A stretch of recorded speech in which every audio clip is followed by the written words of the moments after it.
I want to tell you about a piece of infrastructure that was simultaneously one of the most important technologies in everyday American life and one of the most taken for granted. I feel like we say that a lot. The I know. payphone. We do. Not the payphone, right? Not the object exactly, though the object has its own history worth tracing. The concept, the idea that in any city, on any corner, at any hour of the day or night, there was this device you could just walk up to, put in a coin, and call anyone in the country. Or That the you were world. or the world, to be honest, right? You were never more than a few blocks away from the ability to reach the world. That public communication was woven into the physical fabric of the city, the way fire hydrants and streetlights are as infrastructure. Not a product you subscribe to, infrastructure you move through. We talk a lot about those pieces of tech that turn into, like, there's something you Into could hold and subscription feel, models. and now Yeah, it's subscription. right. Well, I guess payphones were sort of a one-time Well, subscription. it was token based. Yeah, It was token-based. token based usage. Uh, well, I mean, living in the UK, right? I mean, you look at all of the payphones is like it's a cultural institution, right? The red box, the telephone Right. box, like Yeah. they're still hanging around. At its peak in the mid-1990s, the United States had somewhere around 2.5-ish million payphones. That's roughly one payphone for every 100 people at the time, distributed across virtually every populated area of the country, in train stations and airports and hotel lobbies and hospital corridors and gas stations and laundromats and the lobbies of office buildings and on street corners and neighborhoods where a few other services were reliably present. I remember as a kid, there was a bank of phones, Disneyland. Like, it was like, Hotels would have them too, right? Just a yeah, bank of bank, phones, yeah. right? Yeah, with a Like, chair, like a little chair sitting in front yeah, of yeah, it. Yeah, exactly. yeah. The maintenance and operation of that network represented an ongoing investment by the telecommunications industry. The revenue it generated, roughly $1 billion annually at the peak, was sufficient to make that investment economically rational. By 2018, the number of payphones in the United States had fallen roughly to 100,000. A 96% decline in roughly 20 years because a technology arrived that did what the payphones did and many other things besides. And the economic logic that had sustained the network it just evaporated. The payphone is one of the cleanest examples in technology history of a network that was genuinely critical public infrastructure and was allowed to disappear almost entirely because the market stopped supporting it, leaving behind a set of equity and emergency preparedness questions that we still haven't fully answered. Yeah. The Hurricane Katrina example is the one that made those questions visible in the kind of just most stark possible terms. But when the storm hit in August 2005, cell towers were damaged or destroyed, and backup power failed, and cell networks in the affected areas were largely non-functional for days and even weeks. The payphones that remained operational, the ones that were connected to hardwire landline infrastructure that survived the storm, became critical communication lifelines. They also became visible illustrations of how thoroughly the payphone network had already been allowed to deteriorate in low-income areas, because those were precisely the neighborhoods where payphone removal had been concentrated in the preceding years, because of course it was. Because of course it was. Yeah. We say that a lot too. We're going to trace the whole arc from the coin-operated telephone booth that appears in Hartford, Connecticut in 1889 That's to the cool. design language of the phone booth as a cultural object, to the phone booth as a crime staging ground that police and phone companies spent decades trying to manage, to the specific moment when the cellular network crosses the tipping point and the economic foundation of the payphone disappears, to what gets left behind and who bears the cost of that disappearance. It's a story about infrastructure and equity and what happens when we let the market decide what counts as a public good. We'll pay attention to that. Yeah, exactly. We should do an episode about that, like we did with the ethics episode, like just pick 3 or 4 examples of different types of infrastructure that, I like that. didn't get deployed equitably, or was removed in an inequitable fashion. I like There's that. so many of those stories that Like Yeah. the poor communities are the ones that suffer because the technology, well, they don't leaves have them internet. behind. Like, there's one. They don't have internet. Like, why is that a thing? Like, why don't they have high-speed internet? Like, that's, Jacked we up. should do that. Yeah, we should do that. That'd be a good one. I've got to call my cousin. She's the only one for miles who come. No shout, no soul, no signal. Just this phone and the going down sun. 1/4 left of my name. Anyways, okay, so back to the payphone. But even earlier now, the telephone itself was invented in 1876. Okay, so I love early telephone history because, of course, nerd. Well, I worked for this Japanese company, Anritsu, and they lay claim to the first practical wireless telephone in 1914 or something like that, which, you think about wireless telecommunications and it doesn't happen for a long time. But, so anyways, I love this kind of early stuff, just like I love some of the early Edison stuff. But early telephone service requires a dedicated line from the subscriber's location to the telephone exchange. Remember what is it? The party lines. Party lines. You're all on it. Yeah. You have the connection to the telephone exchange, monthly rental fees for the equipment, and operators to complete calls manually. It's not cheap, it's not simple, and it's definitively not public. The idea that ordinary people without telephone service should be able to make calls from a shared public device doesn't emerge immediately. It takes about a decade for the industry to recognize that there's a market for occasional telephone access among people who don't have and can't afford a subscription service. So William Gray, a Hartford inventor, installed what's generally recognized as the first coin-operated telephone in the Hartford Bank in 1889. Gray's system used a coin detector to verify payment and connects to the telephone exchange in a normal way. The Hartford Telephone Company licenses the technology and deploys coin phones in public locations. And guess what? That model worked. People who need to make occasional calls and don't have telephone service pay per call. The telephone company generates revenue from infrastructure they were already operating, and public telephone access becomes economically self-sustaining rather than a charity service. Within a few years, coin-operated phones are appearing in hotels, drugstores, and other public locations across the Northeast.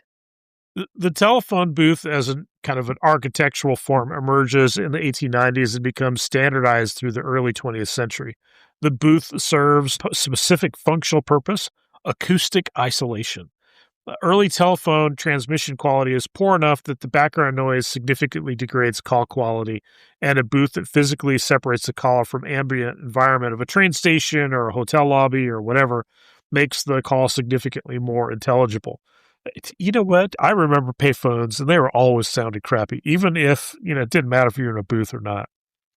I can't imagine the kind of gross stuff that was in that receiver blocking your voice. Like, I don't even want to talk about it. It's probably so gross. The booth also provides a degree of privacy that makes the payphone suitable for personal and business communications that wouldn't be appropriate in an open setting. The enclosed booth with a door that closes was a technical requirement given the state of audio technology in 1900. The cultural iconography of the booth solidifies around the mid-20th centuries in ways that go well beyond its functional role. The phone booth becomes a site in fiction and film where private communication happens in public spaces, where information is exchanged, where transformations occur. Superman changes in a phone booth. I can't do it in an airline bathroom, but he managed that. And he's wearing tights. Like, I don't know how he did any of it. Spies make contact in phone booths. The booth is the locus of the crucial call, the dramatic conversation, the moment of decision. It's a narrative device as much as a piece of infrastructure, and it carries an emotional weight that the open payphone console that eventually replaces the booth in most locations never quite manages to require. Do you remember that scene? I don't know which Superman it was, but he's standing in front of like one of those phone booths and it doesn't have a door, and he's like, Yeah, What am I gonna do? exactly. It was one of those half booths. Yeah, Yeah. Like, what do I yeah, do?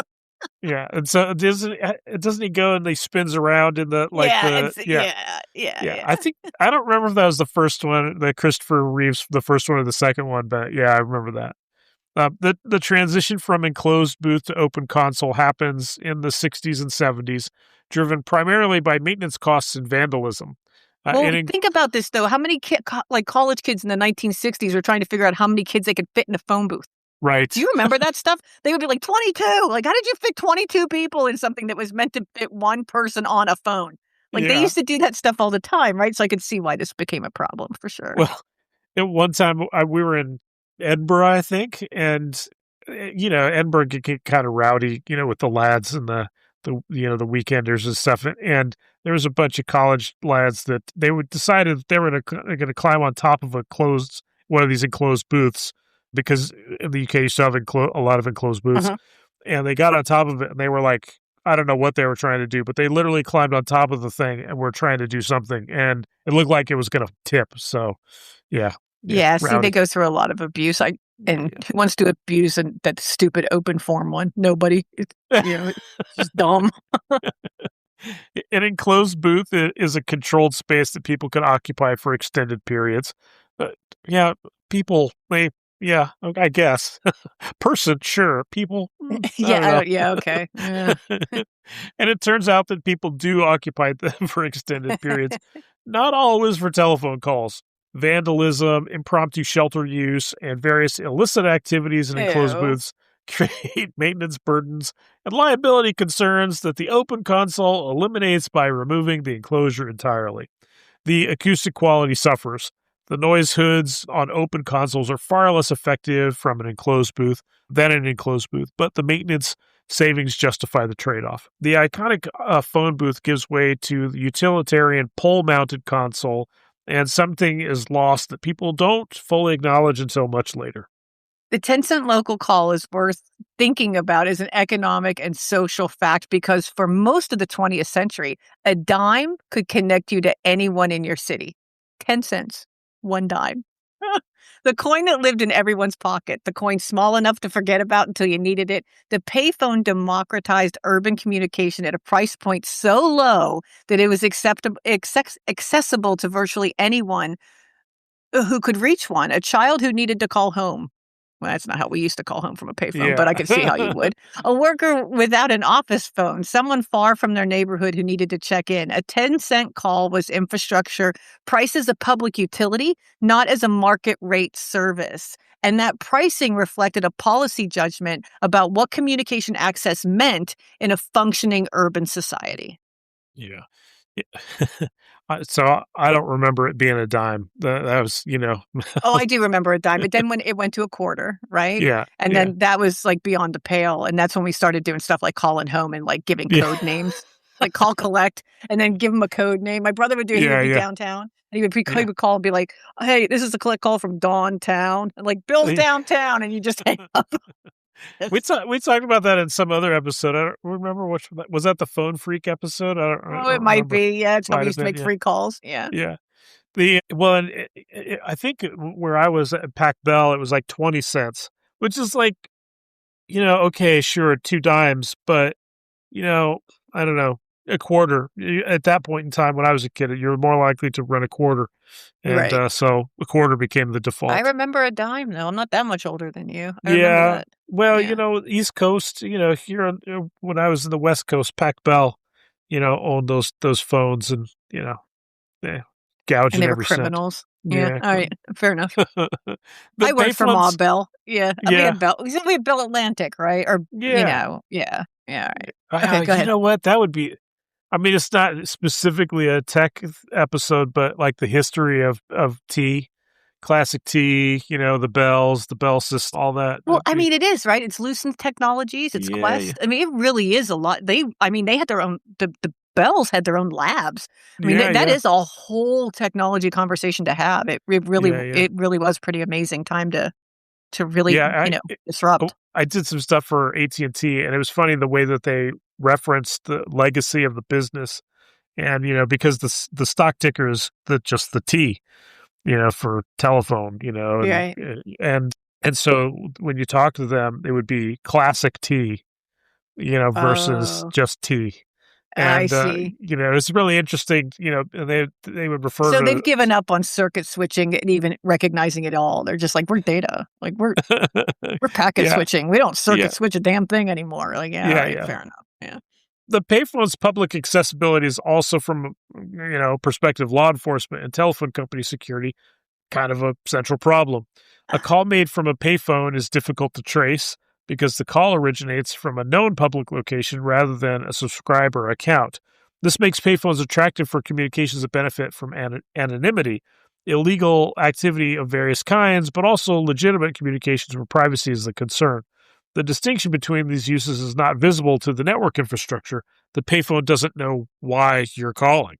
The drug trade's relationship with payphones is one of the most extensively documented aspects of payphone social history, largely because law enforcement wrote a great deal about it. In Yeah, urban drug markets in the 1980s and the early 1990s, payphones function as the primary communication infrastructure for street-level dealing operations. A dealer without a home phone and with an excellent reason not to use a traceable telephone uses a specific payphone as an office address. Customers know to call that number. The dealer monitors that phone. Transactions are arranged. The payphone is not incidental to this operation. It is the technology that makes it work at scale. Yeah, yeah, so yeah. so the payphones were only owned by certain people in certain that's Did, terrible. did you ever see that movie with Tom Cruise where he's the drug smuggler? He flies the planes and he was working for I know Pablo what you're talking about, Escobar. but I've never seen it, yeah. Yeah, yeah. The movie's pretty funny. I mean, there's a lot of stuff that's sort of made up, but it's based on the real guy Yeah. Barry, whatever his name was. And there's he basically funnels tons of money into this little town in Arkansas.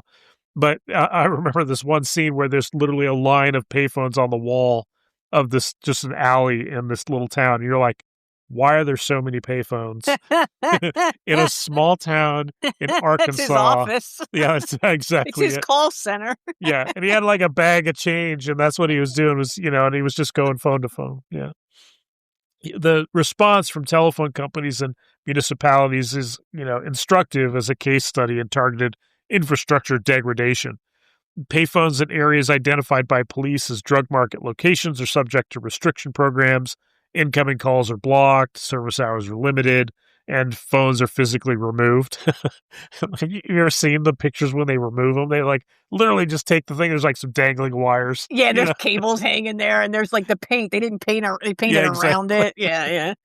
yeah. New York City removes thousands of payphones in the early 90s under an explicit program to disrupt street level drug markets.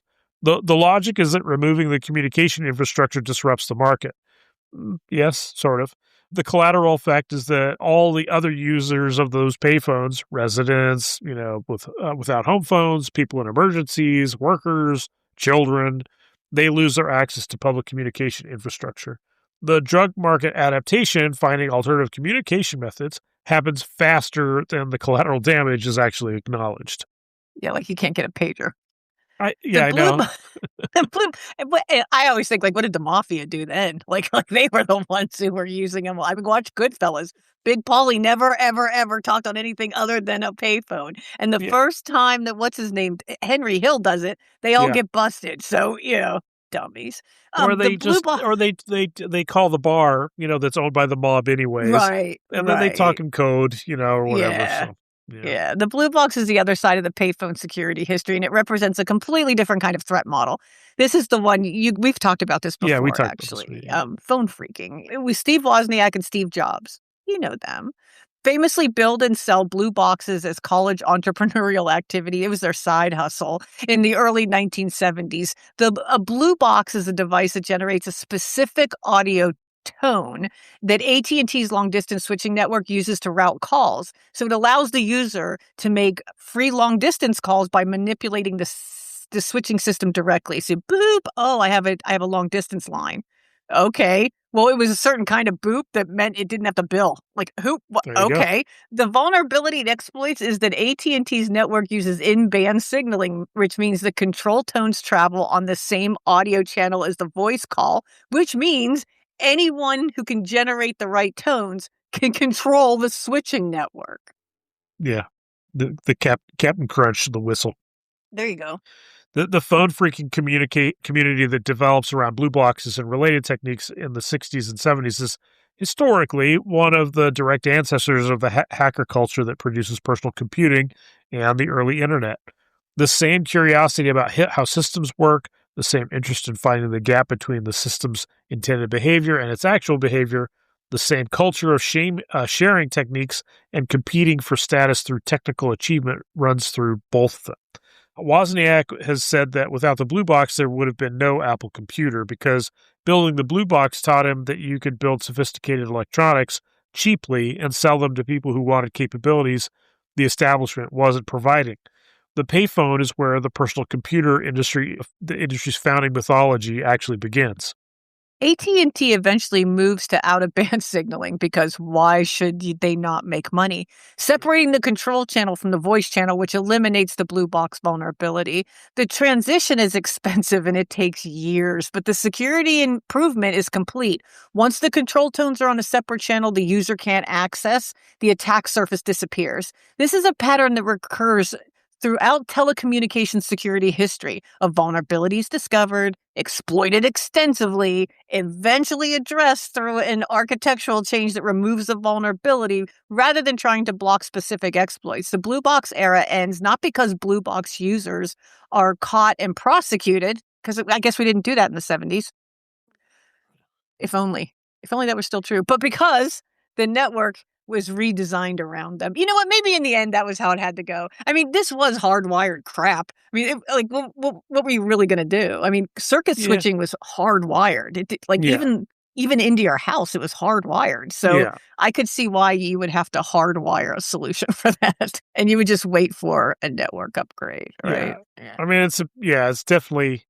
It's a big deal. And that's why some of the ways that they redid all of that, like the infrastructure, the last mile infrastructure particularly in the States, last mile infrastructure in the States around phone works and exists the way it does because of that kind of decision to have dedicated circuits. So like there's, architectural constraints, that's one of the things that they had to live with.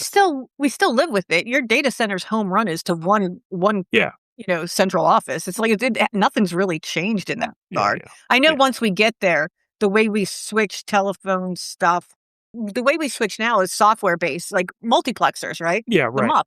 And that was happening way back in the 90s. So in that regard, I feel like, like it really, yes, we went to packet switching, and yes, that is voice over IP is a real thing. But I think the underlying infrastructure for the telco is still pretty much the same. Yeah. Yeah. I mean, it's a lot of it's similar, but when you dig up a line, you can't revisit the line every 3 years, right? Yeah. The economic foundation of the payphone network rests on a specific assumption that a significant fraction of the population needs to make telephone calls from locations away from their home or office and doesn't have a personal mobile device to do so. Through the 1980s, this assumption is unambiguously correct. Mobile phones exist, but they're expensive and large. Gordon Gekko, right? The subscriptions are out of reach for most consumers. The car phone is a luxury accessory. The brick phone that Gekko carries in Wall Street is a status symbol, not a mass market product. I love in the sequel when he gets back out of jail and they hand him the phone. It's great.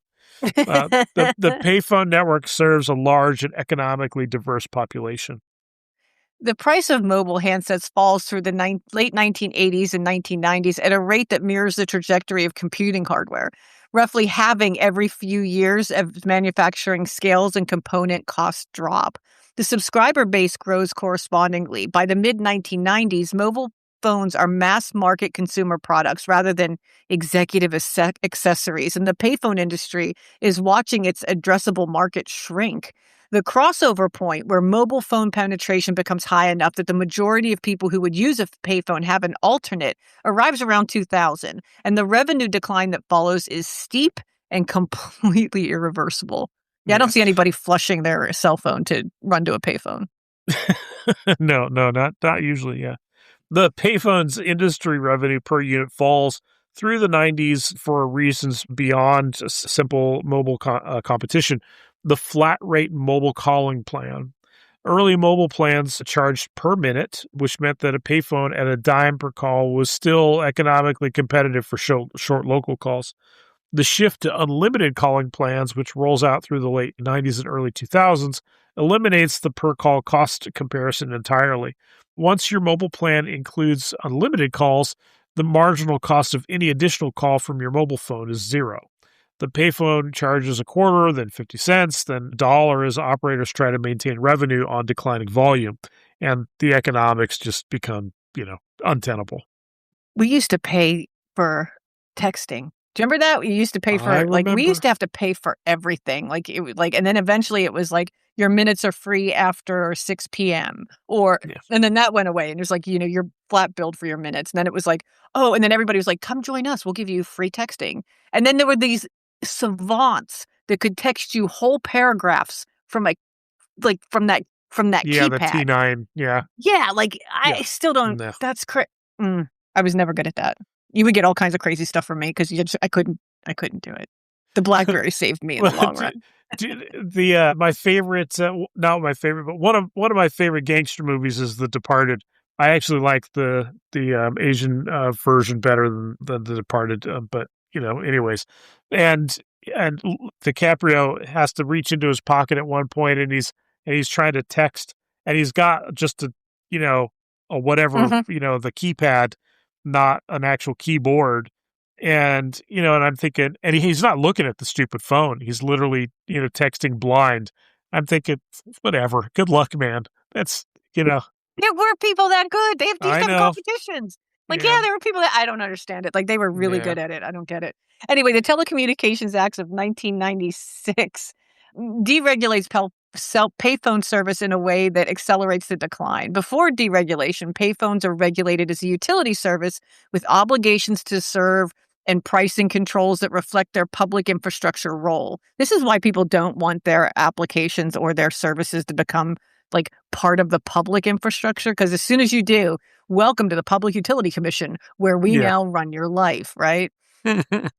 After deregulation, payphone operators are free to price calls at market rate, remove phones from locations where revenue doesn't cover costs. The predictable result is a concentration of payphones in high traffic, high revenue locations and removal from low traffic, low revenue locations. The locations with lowest payphone revenue are often the locations with the highest need. Low income urban neighborhoods, rural areas where sometimes the one attached to the general store was the one everybody used, right?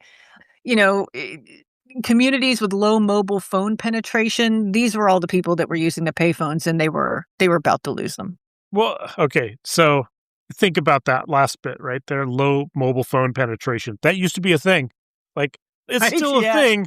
It's still a thing in some places, but yeah. But the Amish, I meet an Amish kid, and the first thing they say to me is, "Can I see your phone?" You on Facebook. Yeah, can I see that too? Uh-huh. For a while there I was traveling by Amtrak, a lot.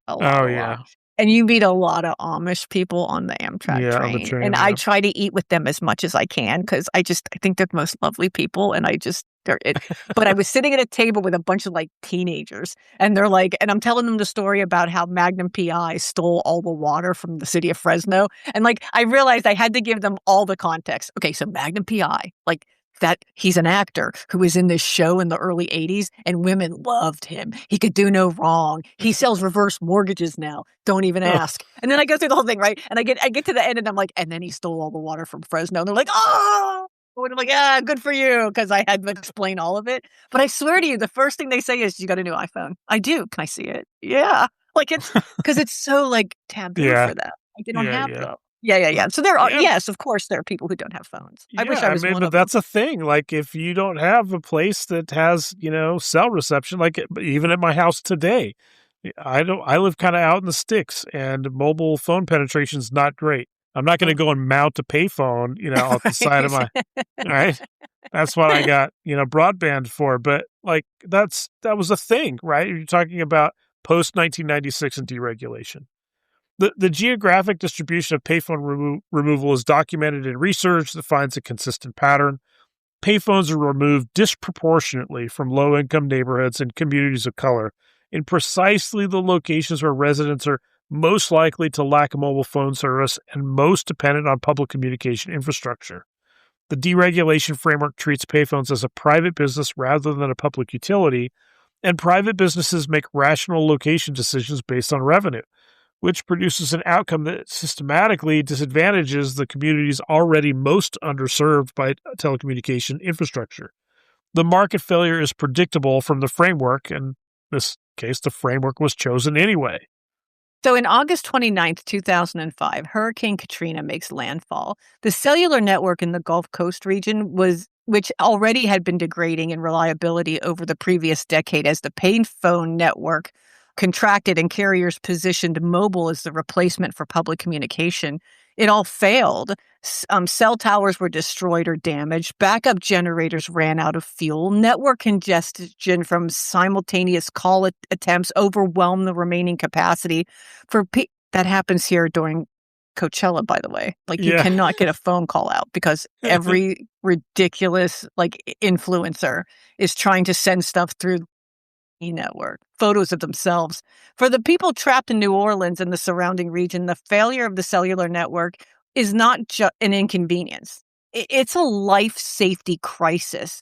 People cannot reach emergency services. Family members cannot locate each other. Evacuation coordination fails in part because communication fails. Yeah, I remember this a lot, because I was still living in the States at the time, but I remember that one of the relocation or the kind of relief centers was the big stadium.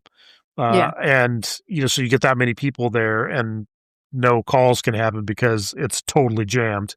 There's only so many calls a cell tower can handle. Yeah. The payphones that remain operational during Katrina are the ones connected to hardwired landline infrastructure rather than cellular backhaul, because copper landline infrastructure has a different failure mode than cellular infrastructure and is more likely to survive storm damage than the destroyed towers do.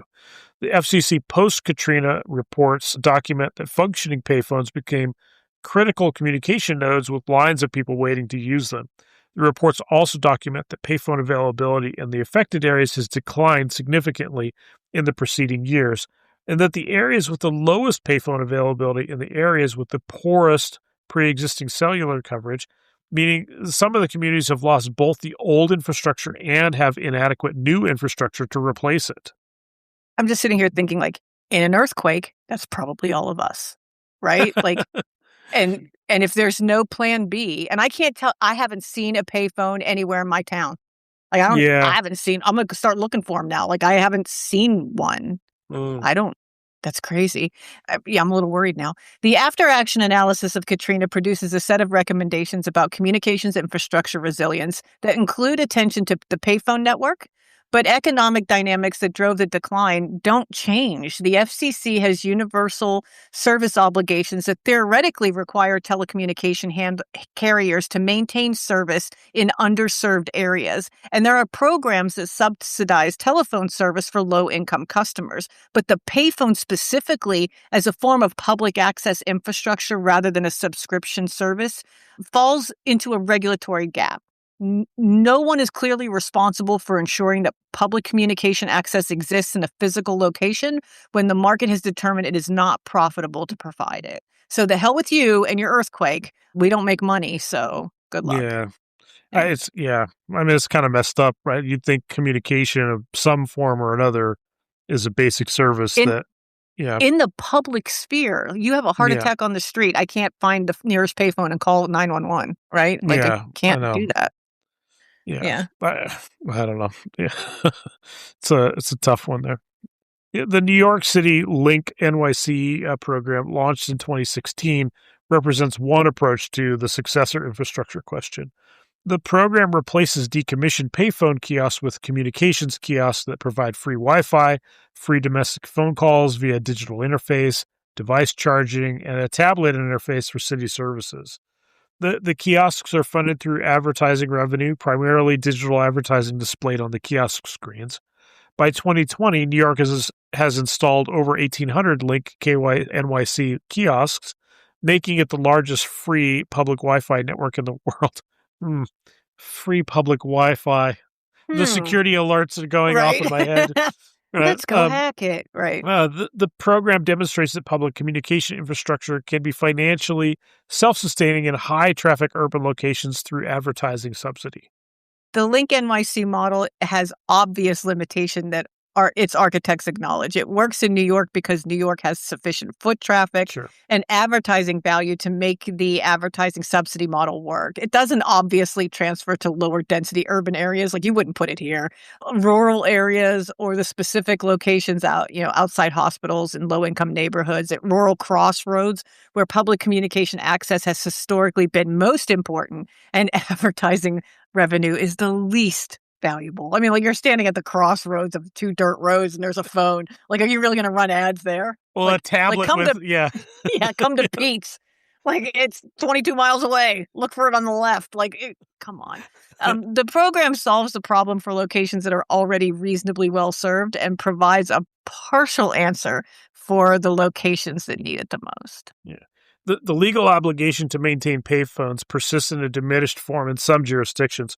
Several states and the FCC maintain requirements that carriers provide payphone service in certain locations, particularly in areas without adequate mobile coverage. The practical enforcement of these requirements is inconsistent, though, and the definition of adequate mobile coverage is, contested. Carriers have a strong financial interest in declaring mobile coverage adequate because adequate mobile coverage is the regulatory trigger that allows payphone removal. The standard for what counts as adequate is partly a technical question about signal strength and coverage area, and partly a policy question about what level of access the public is entitled to actually expect. I just want to reflect on that for just 1 second to talk about how much policy drives all this stuff that we either get or don't get. Like we talked about electric cars. We've talked about, all these like things that end up in our emerging technology world today. Like, they were literally like beat up, I wouldn't even say guided. I would say like directed, by public policy. So like, when you vote to throw AI into the world with no regulation around it so you can beat your competitor, like that's what you're setting us up for 20 years from now. Okay, so anyway, the payphone story is underneath the nostalgia for phone booths and the cultural imagery of Superman and the blue boxes and the street corner drug markets and the mob. It's a story about the red London booths. And the red London boots and even the blue one, I guess. The story about imagery, about how we decide what counts as infrastructure and who gets to make that decision. A fire hydrant is infrastructure. Nobody asks whether a fire hydrant maintenance is profitable on a block-by-block basis because we've decided as a society that fire suppression capability is a public good that we should be uniformly available regardless of the revenue implications, except for when Magnum PI is involved. Because you know what? That's how he was stealing all that money from the city of Fresno. We never made the decision about public communication access. We let it be a market service. And when the market stopped finding it profitable, it went away. And the people who depended on it most were the people least able to replace it with the alternative the market was providing. The cellular network that replaced the payphone is privately owned infrastructure, operated for profit by a small number of carriers. And they just keep getting smaller. The number is just consolidation. Its coverage and reliability reflect,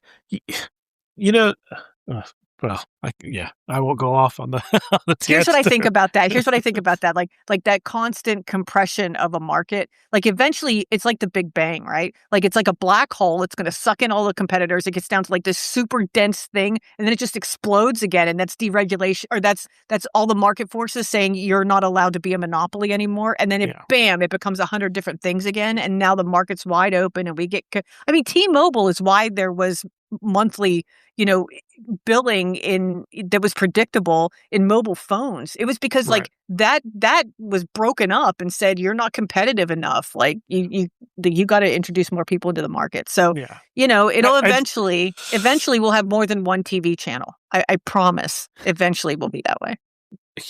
I guess probably different countries are different, but particularly in the States, and I see it here in the UK as well. Like, privatize, that'll solve the industry problems. Then there's predictable outcomes that happen when privatization happens. And I see it today with water in the UK. Water is atrocious the way it's handled in the UK. You guys privatize weird stuff, though. You privatize the mail. You privatize, you guys privatized a lot of a lot of stuff that still here is still run by the government. Yeah. And like the mail is a good example because I see these different people that say, well, the mail is losing money or whatever. And it's like, no, the mail is a service provided by the government. Therefore, it costs a certain amount. Right. Nobody says that, the military is losing money, therefore. NASA's losing money. No kidding. That's what we pay them to do. No kidding. We pay them to lose money. Yeah, exactly. That's a service. That's what it's supposed to do. It's, it has an outcome that it's trying to achieve. An outcome is not revenue driven. Right. So, you think about which services should be the outcomes are benefit to society versus revenue, then that's where you draw the line. But, thinking about phones and stuff, it's like, well, communications, should that be a public good or should that be a private, revenue driver? Well, yeah, I mean, debate, right? Well, but why can't you run it like they run stuff in the Department of Defense, right? Like look how long the Air Force was using floppy disks. It got to the point where there was only one floppy disk supplier left in the United States, and the Air Force decided rather than just paying them, they're going to buy them. So that they could still use those things for 10 more years, because updating all of the stuff in the silos, they couldn't do it right away. There wasn't enough money. And so why, if you need it that bad, right? The government just goes out and buys it, right? Well, if we needed it that bad, they could have went out and said, we're going to take over the payphone network. Yes. I mean, kind of, yeah. There's definitely, different ways to look at it from the political spectrum, right? But, I think communication is a basic need. It should count. Yeah, it should count. So it's a hard one to say that, you don't get to communicate because you don't have money, Right. Yeah. Yeah. So let's go back to payphones here, right? There's a limited number of carriers around mobile and even payphone or landline technology, but the coverage and reliability reflect investment decisions made on the basis of subscriber revenue potential. Right, which means that coverage is systematically better in areas where higher incomes and higher population density, and systematically worse in areas where the return on infrastructure investment is lower. The payphone network had the same basic dynamic after deregulation. The landline network before deregulation had universal service obligations that partially counteracted that dynamic. The question of whether a public communication network should have universal service obligations and who pays for the obligation in locations where it's economically irrational is the same question we didn't fully answer about payphones, transposed onto a new technology, mobile.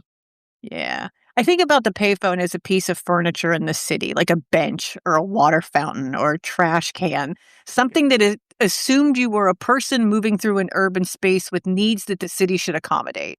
The bench assumes you might need to sit. The water fountain is right? You gotta pay a dime. The water fountain assumes you might need to drink. Oh, out of that water fountain, though? I see. Okay. The payphone assumes you might need to call. Removing the payphone from the furniture of the city is a statement, even if it wasn't intended as one, about whether the city expects you to have already solved your communication needs before you leave the house.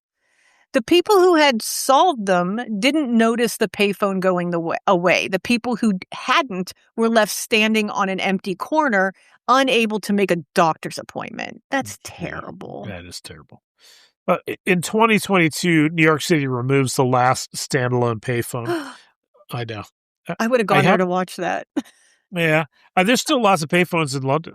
I saw a real functioning one, not just these, because they have set up these kind of these more tablet-y kind of ones like they've got in New York. But this is looked like a real phone. I was surprised.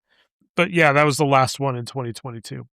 And the final one, not replaced by a Link NYC kiosk from a corner in Midtown Manhattan. So it's a ceremonial removal with press coverage framed as the end of an era. And the framing, yeah, okay, it's accurate and slightly misleading at the same time. The era of the payphone as mass market infrastructure ended literally 20 years before that. And what ended in 2022 was the last physical remnant of a network that had already been gone literally for a generation.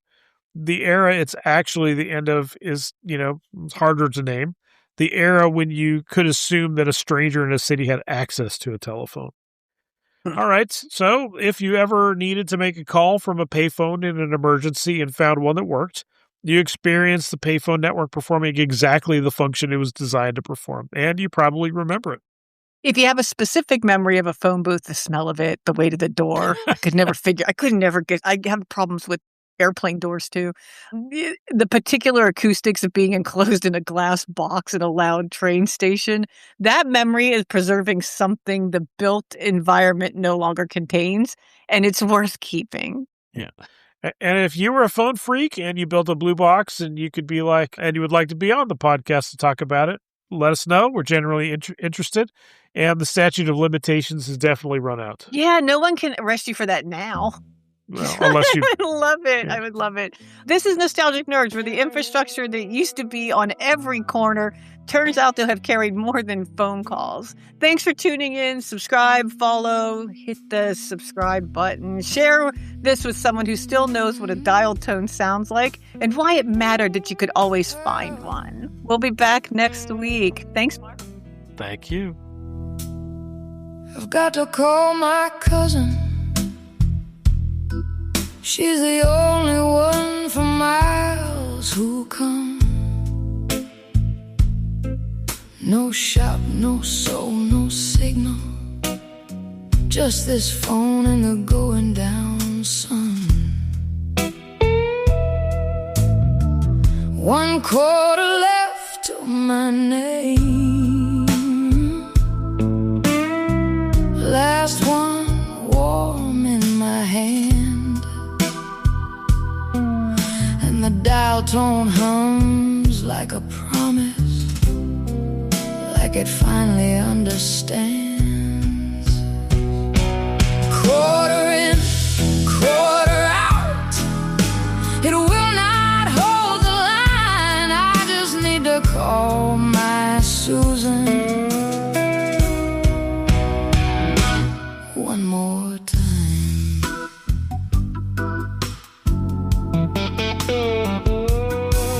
Try again, my hand is shaking. There's a click, and then a pause, then a bell that isn't a bell. I think it caught, so I stopped to dial halfway through her number now. Then the 1/4 drops right through, and the line goes dead somehow. 1/4 in, 1/4 out.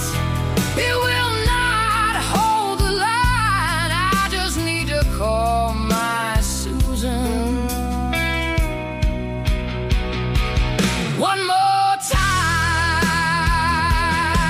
And it takes it, Lord, it takes it, and it gives me back a hiss. No tone, no Susan, no operator, just nothing, only this. You're a thief, you're a 1/4 thief, and I'm screaming at a box on an empty road, and the sun going down,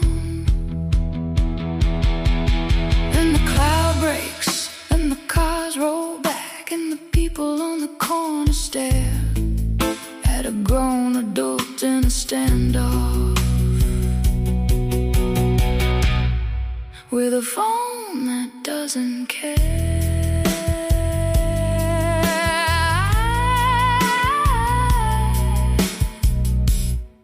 I just wanted to call Susan